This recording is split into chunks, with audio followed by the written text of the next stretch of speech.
letting go, the visualizing, the believing, and yet nothing shifts. Not in the way you hoped. Not in the way that feels like truth. It's like the universe is watching you but not responding. Like you're speaking, but into a hallway of echoes. And that ache you feel, that low pulsing frustration beneath the surface, that's not failure. That's feedback. That's your soul letting you know. It's not that you're not doing enough, it's that your frequency is looping a signal you can't hear. Pause. Breathe that in. This isn't about effort. It's about resonance. Because manifestation doesn't happen when the mind thinks it's ready. It happens when the body believes it's safe. And most people, without even knowing it, are broadcasting fear while speaking love. They're asking for expansion while holding the breath of contraction. Think of it like a radio. You can scream for 103.7 FM all you want, but if you're tuned to 89.9, you won't hear it. Not because the station doesn't exist, but because you're not broadcasting the signal that aligns. And maybe, just maybe, the universe isn't ignoring you. It's echoing you, mirroring the signal you forgot you were sending. So the question isn't why isn't it working? The question is, what am I really tuned to? You say abundance. You script it in your journal. You pin it to your vision board. You chant it like a sacred spell. But your nervous system is still bracing for impact. Your body clenches in places you've stopped noticing. Your breath stays shallow, like you're waiting for the next shoe to drop. Like the next miracle might cost more than you can afford to lose. And here's the truth almost no one speaks about. You can't manifest freedom while rehearsing. Fear because your mind may set the intention, but your body casts the vote. And the nervous system. It always votes for safety. Pause. Feel that. This is where the sabotage begins. Not from laziness, not from lack of belief, but from a primal part of you still holding onto the memory of when it wasn't safe to want more. Your amygdala remembers. It catalogs every betrayal, every collapse, every time you hoped and got hurt. It doesn't care about your Pinterest board. It cares about survival, and so it cancels the signal. Because to your limbic brain, abundance isn't alignment. It's risk, it's exposure, it's vulnerability dressed up as a dream, and until your body feels safe receiving more, it will quietly, fiercely block it. This isn't your fault, it's your design, but it is your doorway. So let's soften into what this really means. You want it, with your whole heart. More peace, more love, more wealth, more ease, and yet your body holds the brakes, because desire without safety feels like danger. Not to your conscious mind, but to the parts of you that still live in the past, the parts that remember the cost of visibility, the sting of disappointment, the weight of too much too fast. Desire in its purest form is expansion, but expansion without nervous system integration feels like threat, so your body does what it was built to do. It protects, it armors, it closes the gate. Imagine your dream as a lush garden, alive, blooming real, and you're standing right outside. The path is clear, the door is visible, but the gate is locked, not by the universe, not by your lack of worthiness, but by a deeper code inside you. If I walk in, will I be safe there? If the answer is no, you'll sabotage the path. You'll loop back to the familiar. You'll shrink to survive. This is the sacred contradiction. We don't just fear failure, we fear having what we want, because we've never felt safe to hold it. Pause here. Breathe into that truth. Manifestation isn't about craving louder. It's about broadcasting safety, embodying congruence, making the future feel like home before you arrive. So how do we shift from rehearsing the old to living the signal of the new? Here's what no one told you at the manifestation workshops. The quantum field doesn't respond to what you want. It responds to what you are. On the level of frequency, on the level of energetic coherence, you can think abundance. You can say, I'm ready. You can even visualize it vividly. But if your signal is fragmented, if your heart says yes while your body trembles no, the field reads incoherence. And the quantum field? It doesn't translate words. It tunes into vibration. It syncs with resonance. Think of it like a vibrational password. The door to your next reality isn't locked. It's just encrypted. And unless your heart, your nervous system, and your actions are all speaking the same frequency, nothing gets unlocked. Let's bring it down to earth. The HeartMath Institute discovered something stunning. The electromagnetic field of the heart is 60 times more powerful than the brain's, which means your heart, not your head, is your primary transmitter. So when your thoughts say yes, but your emotional field is pulsing, not yet, the field doesn't judge. It just reflects our pause. Let that rewire something inside you. You're not failing, you're not broken, you're just misaligned. And alignment isn't about perfection, it's about coherence. Truth meeting truth without distortion. So this is your invitation to shift the lens. You're not trying to attract it, you're trying to become resonant with it. Manifestation isn't magic, it's a mirror. Not a mirror of your wishes, but of your wavelength. The quantum field is not a vending machine. You don't punch in a code and get your dream. It's a room of sacred mirrors, reflecting not what you ask for, but what you are. Your life is not showing you your potential. It's showing you your practiced frequency. Read that again. Practiced frequency. Not what you think, not what you script, not what you chant before sleep, what you embody, what you move with, what your nervous system whispers at 3 a.m., what your energy transmits when no one's watching. It's not the wanting, it's the becoming. It's not the dream, it's the default. You are the signal and the field is your echo. Every moment, every breath, it's mirroring back your internal baseline. You can't fake it here. The quantum doesn't deal in masks, only in resonance. So if life keeps handing you repetition, look not at the surface, look at the setting within. The question isn't, why don't I have it yet? The real question is, what part of me is still rehearsing the opposite? Pause here, drop in, feel into this. What signal have you truly been living? Here's the part that stings, but frees you. You're not just stuck in old stories, you're chemically bonded to them. The pain became the pattern, and the pattern became home. This is how the body works. Every emotion sends a chemical cocktail through your system. Stress, fear, lack, they all flood you with signals your body learns to crave. Yes, crave, because the brain doesn't just memorize thoughts, it memorizes feelings. And when those feelings are repeated long enough, they become a blueprint, a baseline, a fix. You're not addicted to struggle because you want to suffer. You're addicted because your cells have built a comfort zone around cortisol, around chaos, around not enough. And the most dangerous part, it feels normal. That anxious edge, that low hum of something's missing, it becomes your inner GPS.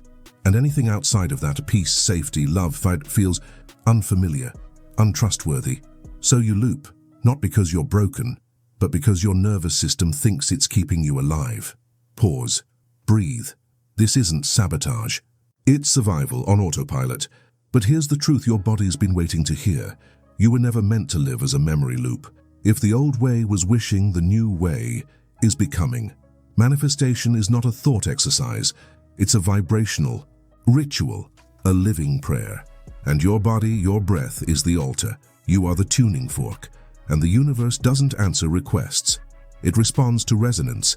If you want love, become the frequency of love in your limbs. If you want peace, walk like peace, breathe like peace, choose like peace. It's not about forcing a state, it's about remembering your access to it, through stillness, through movement, through breath that doesn't chase, but listens. Try this now. Place your hand on your heart. Feel its rhythm. Inhale slowly into that space. Exhale with intention.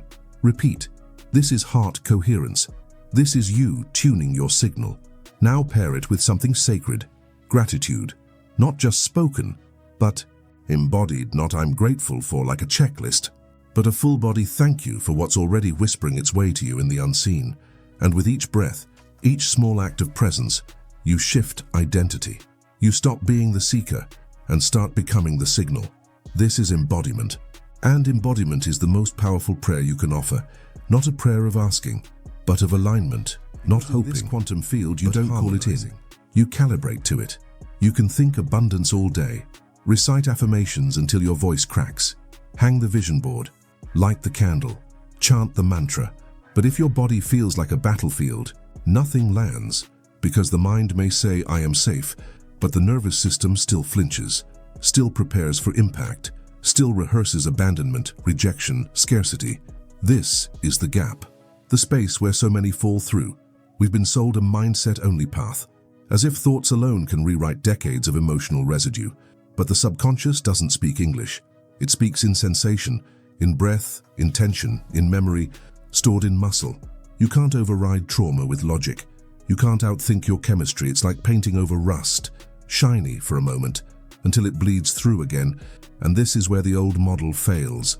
It tells you to just be positive, when your whole being is carrying proof that the world hasn't been safe, hasn't been fair, hasn't been soft. So no, thinking the new life is not enough. Not if your body hasn't been invited, not if your emotions weren't witnessed, not if your past is still echoing louder than your intention. We don't upgrade by pretending. We upgrade by integrating, by letting the old be seen so the new can be felt. Alan Watts called it the backwards law. The harder you chase something, the more you push it away, because chasing confirms distance. It confirms lack. It tells the universe, I don't have it, and so you don't. This is where most manifestation breaks down. We wait to feel secure until money lands. We wait to feel loved until someone shows up. We wait to feel peace until the chaos ends.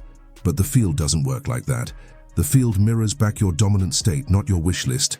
And so the law flips. You don't feel the feeling after it arrives. You feel it first, before evidence, before proof. Not as fantasy, as frequency. It's like a radio signal. You don't hear the song by demanding it. You hear it by tuning into the right station and trusting that it's already playing.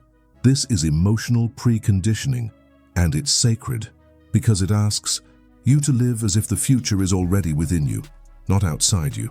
Want abundance? Feel the spaciousness now. Want connection? Breathe like someone who knows they're already held. Want peace? Exhale as if it's been yours all along. This isn't delusion. This is energetic authorship. The field doesn't give you what you beg for. It gives you what you've rehearsed, emotionally. So rehearse well. Rehearse real. Rehearse as if your soul remembers how it ends. Your voice is not just sound. It's a spell. Every word you whisper, every sentence you repeat is casting a signal into the field. You're not just speaking, you're sculpting reality, because words aren't neutral. They're electric, vibrational, alive. The way you talk about your life becomes the architecture of your life. Call yourself broken long enough. Your nervous system believes it. Say, nothing ever works out for me, and the field obeys. This isn't just psychology. It's physics. Sound waves carry energy, and you are the tuning fork. Speak lack, and lack echoes back. Speak from wholeness, and the quantum responds in kind. Your self-talk isn't commentary, it's creation. So, speak carefully, speak consciously. Speak like someone whose voice builds temples, because it does. What stories are you vocalizing that your soul never agreed to? What identities are you repeating that your future cannot grow inside of? This is your reminder. You don't just think frequency, you speak it, you declare it, you broadcast it. You don't need the world to say yes before you do, so start here. Speak as if it's already done. Speak like you're sculpting light. Speak what you want to remember. Because your voice isn't a wish, it's a wave. Every morning, and before the world floods in, before the noise of yesterday reawakens, you stand at the threshold of possibility. This is your moment, not to wish for the future, but to rehearse it. Because repetition isn't just memory, it's embodiment. And embodiment is creation. Begin with breath. Not rushed, not forced, just presence. Feel the inhale as invitation, the exhale as release. Then, see her, see him, that future version of you already living the life you're calling in. Not in fantasy, in frequency. Stand in the mirror and speak from that self. Not to convince, but to remember. I am the one who already holds it. I am the one who already lives it. Speak slowly, speak deeply. Let the sound vibrate into your cells. Then, move like them. How do they walk? What energy do they carry? What do they no longer chase because it already lives inside them? This is your rehearsal, daily devoted, not for performance, for programming, because the body doesn't know the difference between imagination and memory, as long as the feeling is clear. So give it clarity, give it coherence, give it safety. You're not asking life to give it to you. You're asking your body to believe it's safe to live it. Your past is not your prophecy, it's a pattern. A signal you've been unknowingly replaying. Not because you're broken, but because your body thought it was safer to repeat what it remembers than risk what it doesn't know. The past isn't who you are, it's just old data, looping, like static on a radio dial. painful, familiar, but no longer relevant. You're not trapped by what happened. You're being interrupted by its echo, but even an echo fades when you stop shouting into the same hallway. This is not about denying your story. It's about detuning from it, because every time you revisit the pain without releasing the pattern, you're just reinforcing the station, and the universe responds to what's still playing. So, here's the deeper truth. You don't need to erase your past. You just need to stop broadcasting it. Feel that. You don't have to carry the betrayal, the fear, the scarcity. Those were chapters, not your name. You are not the memory. You are the musician, and you can change the frequency right now, right here. You're allowed to become a new signal. You're allowed to tune into the life that your nervous system once called impossible. You're allowed to become a new station. You won't get it perfect. You're not meant to. Healing isn't a clean break, it's a gentle return, a sacred loop, a remembering. Each time you notice the old pattern, the fear, the contraction, the voice that says, "Not yet." Pause, place your hand on your chest, and choose again. Even if the new signal feels shaky, even if your body still leans toward the old, choose again. Even if it's a whisper, especially if it's a whisper, because whispers become songs, and songs become signals, and signals shape reality, not all at once, but moment by moment, breath by breath, thought by feeling by breath again. This is the recalibration, not a leap, a soft turning, over and over. I am safe in this new. I am allowed to receive. I am becoming the one who already is. Say it in the car. Say it while washing dishes. Say it through tears. Say it when you forget. Again and again and again, right until it becomes who you are. This is the work. Not forceful, not flashy, just sacred repetition. Like waves on the shore, like heartbeats in the dark. Choose again. Choose gently. Choose now. You were never broken, never unworthy, never late. You were disconnected from your rhythm, from your signal, from the quiet knowing underneath the noise. It wasn't failure, it was static. A detour, not a dead end. A forgetting, not a flaw. The vision board wasn't wrong. The desire was never too much. The dream didn't leave you. You just couldn't hear its frequency over the hum of old wounds, but now you know how to tune in, to pause, to breathe, to return. Return to the mirror, not the one on your wall, but the one in the field, the one that reflects your practiced vibration. Return to the signal, not the desperate call, but the quiet resonance of already becoming. Return to the tuning, fork within, where your body hums with coherence and your heart beats the rhythm of truth. Return to your voice, not as a plea, but as a frequency, a spell, a song. You are not behind, you are remembering. Let that land. Let that settle. And as you rise, softer, clearer, truer, let your next step be one of resonance, not for the world, not for applause, but for the field that hears every signal and sends it home. In the comments, share one word that reflects your chosen frequency this week, your signal to the field. Then sit. Let silence carry it. Let stillness answer. You were never broken, never unworthy, never late. You were disconnected from your rhythm, from your signal, from the quiet knowing underneath the noise. It wasn't failure, it was static, a detour, not a dead end, a forgetting, not a flaw. The vision board wasn't wrong. The desire was never too much. The dream didn't leave you. You just couldn't hear its frequency and over the hum of old wounds. But now you know how to tune in, to pause, to breathe, to return.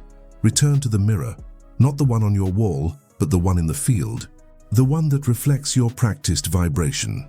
Return to the signal, not the desperate call, but the quiet resonance of already becoming. Return to the tuning fork within, where your body hums with coherence and your heart beats the rhythm of truth. Return to your voice, Nodi, not as a plea, but as a frequency, a spell, a song. You are not behind, you are remembering. Let that land. Let that settle. And as you rise, softer, clearer, truer, let your next step be one of resonance, not for the world, not for applause, but for the field that hears every signal and sends it home. In the comments, share one word that reflects your chosen frequency this week, your signal to the field. Then sit. Let silence carry it. Let stillness answer.